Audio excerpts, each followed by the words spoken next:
வாழ்க்கையுடைய அடிப்படையான சில சத்தியங்கள். நீங்கள்லாம் நினைக்கிற மாதிரி இந்த வெறும் உடம்பு கிடையாது. நீங்கள் இந்த உடம்பு உங்களுடைய 5இல் 1 பாகம்தான். 5இல் 1 பாகம்தான் இந்த உடம்பு. ஸ்தூல சரீரம், அதாவது இரத்தமும் சதையும் எலும்பாலுமான இந்த உடம்பு, இது உங்களுடைய 1 பாகம்தான்.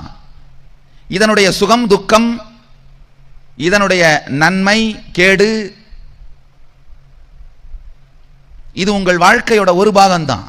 அதனால தான் இந்த 1 பாகத்தை எப்பவும் சுகத்திலேயே வச்சிருந்தீங்கன்னா கூட வாழ்க்கையில முழுமை இருக்காது. ஏன்னா உங்களுடைய 1 பாகத்தை தான் சுகத்தில் வச்சிருக்கீங்க. 1 பாகத்தை சுகத்தில் வச்சா மட்டும் வாழ்க்கை சுகமாகி விடாது. உங்களுடைய 5 பாகங்கள் நல்லா தெரிஞ்சுக்கோங்க. உங்களுடைய 2வது பாகம் உங்க பிரீதிங் ஸ்ட்ரக்சர், அதாவது சுவாச ஓட்டம்.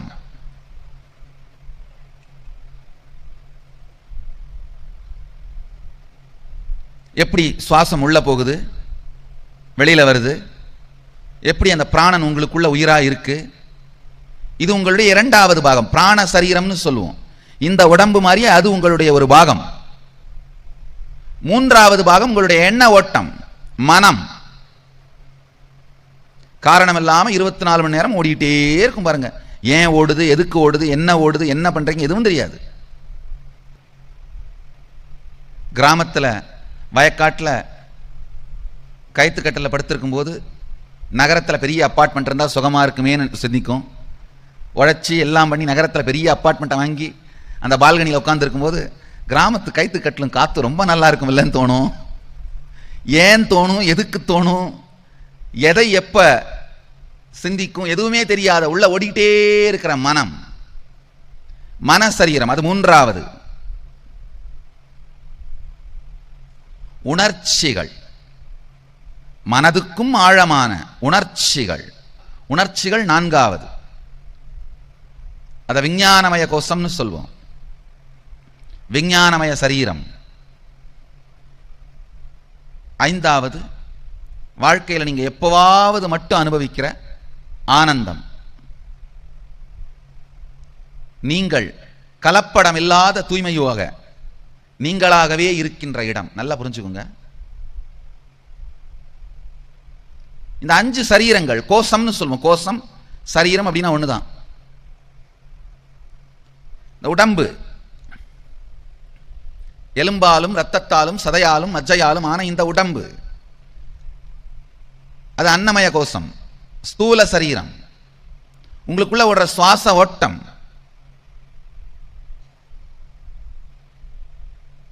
அது பிராணமய கோஷம், பிராண சரீரம். உங்களுக்குள்ள ஓடிட்டே இருக்கிற மன ஓட்டம், எண்ண ஓட்டம், மனோமய கோஷம், மன சரீரம். உங்களுக்குள்ள ஓடுற உணர்ச்சிகள், விஞ்ஞானமய கோஷம். உங்களுடைய ஆன்மா, ஆனந்தமயமா இருக்கிற ஆன்மா, ஆனந்தமய கோஷம். அந்த ஆனந்தமயம் ஆன்மான்னு சொல்ற அந்த சக்தி தான் பல்வேறு விதத்தில் சதாசிவன், இறைவன், கடவுள், குண்டலினி அப்படின்னு வேற வேற பேரால நாம சொல்ற சக்தி உங்களுடைய 5வது சரீரமான ஆனந்தமய கோஷமும் ஆன்மாவும் தான். உங்க எல்லாருக்குள்ளேயும் அது இருக்கு. ஏழை பணக்காரன், உயர்ந்த ஜாதி தாழ்ந்த ஜாதி, இந்த மதம் அந்த மதம், ஆண் பெண், அலி, குழந்தை, வயதானவர், பணக்காரர், ஏழை என்கின்ற எந்த பாகுபாடும் இல்லாமல், நல்லவன் கெட்டவன் என்கிற பாகுபாடு கூட இல்லாமல், எந்த பாகுபாடும் இல்லாமல் உங்கள் எல்லோருக்குள்ளும் இந்த 5 சரீரமும் இருக்கின்றது.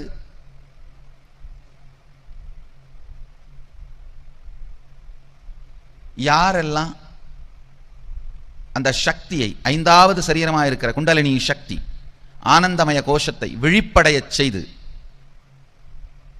நடைமுறை வாழ்க்கையில் உபயோகப்படுத்துகிறார்களோ அவர்களெல்லாம் வெற்றி அடைகிறார்கள்.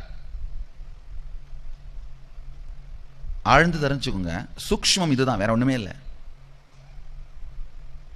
யாரெல்லாம் நமக்குள் இருக்கும் அந்த சக்திகளை விழிப்படையச் செய்து, இந்த குண்டலினி சக்தியை விழிப்படையச் செய்து நடைமுறை வாழ்க்கையில உபயோகம் பண்றோமோ அவங்கெல்லாம் வெற்றி அடைகிறாங்க.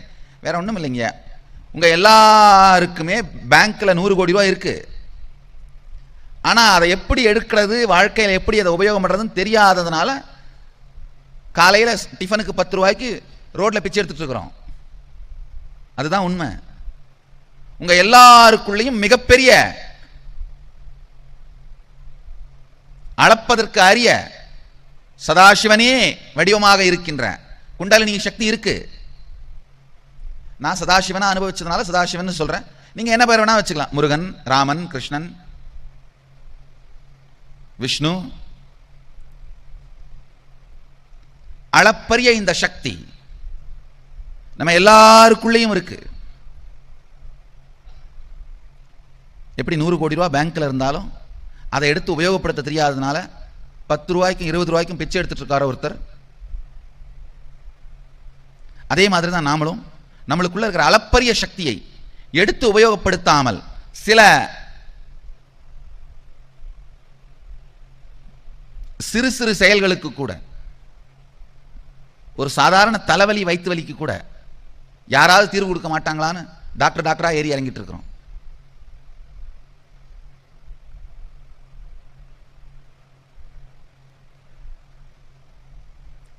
நூறு கோடி ரூபா பேங்க்ல இருந்தும் தெருவில் 10 ரூபாய்க்கு பிச்சை எடுக்கிற ஒருத்தருக்கு அவருடைய 100 கோடி அவர் எப்படி யூஸ் பண்றதுன்னு கற்றுக் கொடுத்து அந்த பணத்தை வெளியில் எடுத்து அவர் வாழ்க்கையை வளப்படுத்திக்க வைக்கிற அந்த நுட்பத்துக்கு பேர் தான் கிரியை. அவருக்கு நாம் அதை கற்றுக் கொடுக்கறது தான் கிரியை. அதே மாதிரி தான் உங்களுக்குள்ள இருக்கிற அளப்பரிய குண்டலினி சக்தியை எடுத்து உங்க தினசரி வாழ்க்கையில உடல் நலமாகவும் மனநலமாகவும் இனிமையான உறவுகளாகவும் ஆனந்தமாகவும் நீங்க எப்படிலாம் அதை வெளிப்படுத்தணும்னு நினைக்கிறீங்களோ. சில பேர் 100 கோடி ரூபாய் இருந்தால் பெரிய ஒரு வீடு கட்டி கார் வாங்கிப்பாங்க. சில பேர் வீடு கட்டி கார் வாங்கி வயல்வெளி தோட்டமெல்லாம் வாங்கி போடுவாங்க. சில பேர் எதுக்குப்பா வேலை, பேங்க்ல இருக்கட்டும், வர வட்டியில் சாப்பிட்டு இருக்கலாம்னு படுத்திருப்பாங்க. எப்படி வேணா பண்ணலாம். ஆனால் அதை உங்கள் வாழ்க்கையை வளப்படுத்துவதற்கு உங்களுக்கு கற்றுத்தரும் நுட்பம் தான் இந்த கிரியை.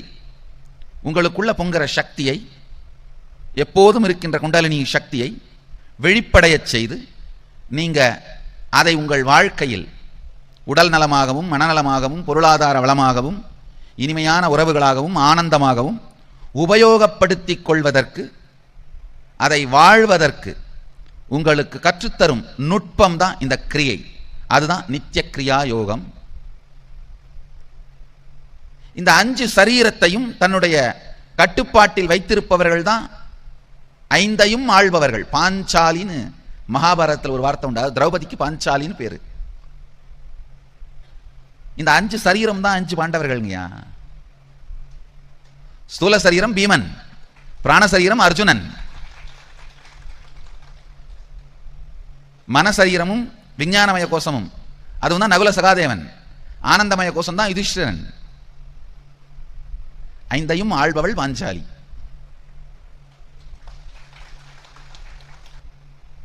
முதல்ல ஸ்தூல சரீரம். இந்த ஸ்தூல சரீரம்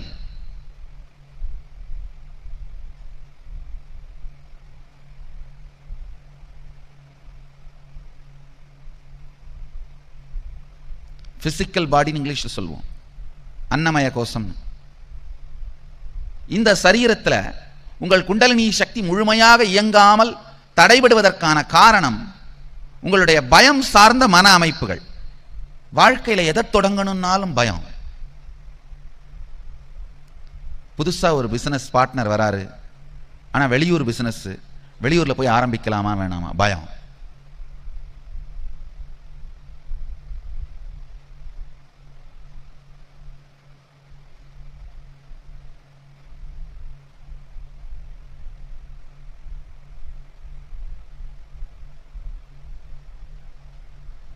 படிப்புக்கு வெளியூர் போகணும், காலேஜ் வேற ஊரில் போகலாமா வேணாமா, பயம். எதுக்கெடுத்தாலும் பயம். இது என்ன ஆகும், அது என்ன ஆகும், பயம் பயம் பயம். சிந்தனை ஓட்டமே பயம் அப்படிங்கிற அந்த அணையில் தடைபட்டு வாழ்க்கையே முடங்கி போயிருது.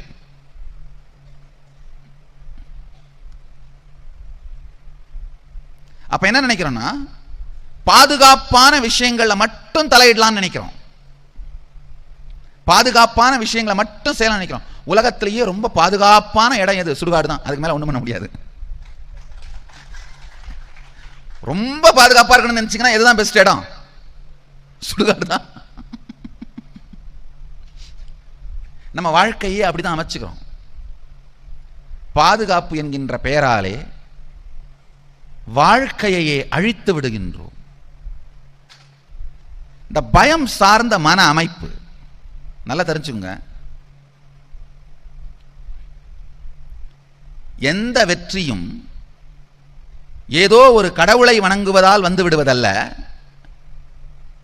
நமக்குள் பொங்குகிற குண்டலினி சக்தியின் உத்வேகத்தினால் தொடர்ந்து இயங்குவதனால் வருவது. கடவுளுடைய சக்தி எதுக்குன்னா அந்த குண்டலினி சக்தியை உயிர்ப்பிக்க வைக்கதான்.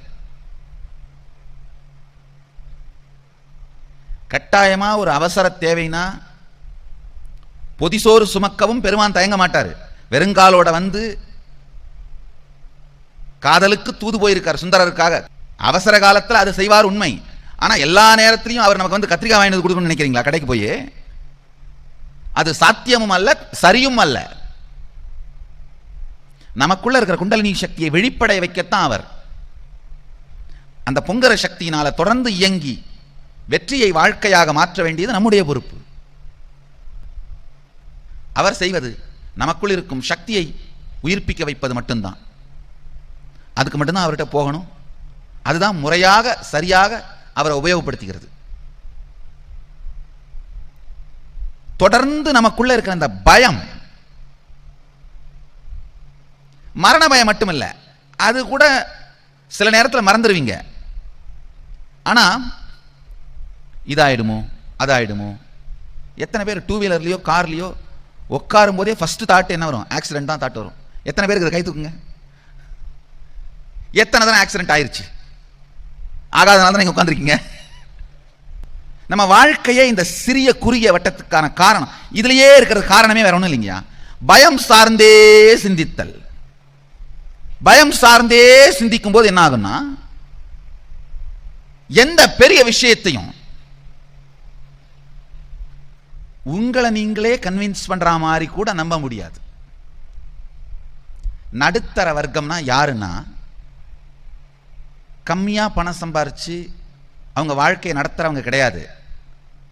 பெரிய விஷயங்களை சிந்திக்க பயப்படுறவங்க தான் நடுத்தர வர்க்கம். வேற ஒண்ணுமே கிடையாது. பெரிய விஷயங்களை சிந்திக்கிறதுக்கு பயப்படுறவங்க. அதுக்கு ஒரே காரணம், நம்முடைய மனம் பயம் சார்ந்தே இயங்கும். ஒரு சில நிமிடங்கள் உங்க வாழ்க்கையை அப்படியே புரட்டி பாருங்க. முதல் பயம் என்னன்னா, கையில் இருக்கிற காசு பணம் திருடு போயிடுமோ, இல்ல நம்ம ஊர்ல நமக்குன்னு இருக்கிற ஒரு நல்ல பேர் ஐடென்டிட்டி திருடு போயிடுமோ, எவனாவது எதையாவது கொளுத்தி போட்டு இருக்கிற 2-3 சொந்த பந்தமும் ஓடி போயிருமோ. இதுதான் முதல் பயம். நல்லா தெரிஞ்சுங்க. மற்றவங்களாம் உங்களை பத்தி என்ன நினைக்கிறாங்கன்னு பயந்துட்டு இருக்கீங்க. ஆனா அவங்கெல்லாம் நீங்க அவங்கள பத்தி என்ன நினைக்கிறீங்க பயந்துட்டு இருக்காங்க. இப்படியே தான் ஓடிட்டு இருக்கு வண்டி. அவங்களோட போய் பேசி பார்த்தீங்கன்னா தெரியும், நீங்க என்ன நினைக்கிறீங்க அவங்க உட்காந்து பயந்துட்டு இருக்காங்க, அவங்க என்ன நினைக்கிறீங்க நீங்க உட்காந்து பயந்துட்டு இருக்கீங்க. எத்தனை பேருக்கு இதை வாழ்க்கையில பார்த்துருக்கீங்க? நான் சொல்றத நிதர்சனமா வாழ்க்கையில பார்த்துருக்கீங்க. இதான் உண்மை.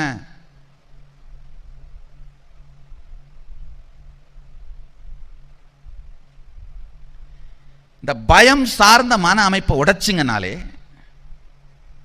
பிராக்டிக்கலா இருப்பீங்க. நீங்க வந்து ஒன்றும் உடனே பயம்லாம் போயிடுச்சு நேரா போய் கடலை குதிக்கிறது ஒன்றும் தைரியம் இல்லை. அது சூசைடு, அது தற்கொலை. ஆனா கடல் கடந்து வியாபாரம் செய்ய, வேலைகள் செய்ய, செயல்படுவதற்கு பயம் இருக்காது. எத்தனை பேர் ஒரு தரம் ஃப்ளைட் கொஞ்சம் ஏதாவது ஒரு வெதர் சேஞ்சில் டர்புலண்ட் ஆயிரு கொஞ்சம் ஆடிடுச்சுன்னா அதுக்கப்புறம் ஃப்ளைட்லேயே ஜென்மத்தில் ஏற மாட்டீங்க. இல்லை ஒரு தரம் கப்பலில் போய் கொஞ்சம் டர்புலன்ஸ் ஆயிடுச்சுன்னா அதுக்கப்புறம் ஜென்மத்துல கப்பல் பக்கமே போறதில்ல. அது இருக்காது. போய் கடல்ல குதிக்கிறது வீரம் இல்ல. பயம் சார்ந்தே இயங்கிட்டு இருக்கிற மன அமைப்பு இல்லாமல் இருப்பது வீரம். பயம் சார்ந்தே செயல்படுற மன அமைப்பு இல்லாமல் இருப்பது வாழ்க்கை. இந்த ஒரு 4-5 பயம்தான் முக்கியமா வாழ்க்கையில் இருக்கும். பேர் புகழ் போயிடுமோ, இல்ல உடல் நலம், அதாவது திடீர்னு வியாதி வந்துருமோ, இந்த பயங்கள், உங்களுடைய சொந்த பந்தம் அவங்க இறந்துருவாங்களோ, அவங்க இல்லாமல் போயிடுவாங்களோ, அவங்க இல்லாத வாழ்க்கையை வாழ வேண்டி இருக்குமோ, சில நேரத்தில் காரணமே தெரியாம பயமா இருக்கும். ஏன்டா பயப்படுற, என்னையா பயம் தெரியல சாமி, ஆனா எதை பார்த்தாலும் பயமா இருக்கு. காத்தடிச்சு கதவு ஜன்னல் தானாமுன்னா பயம்,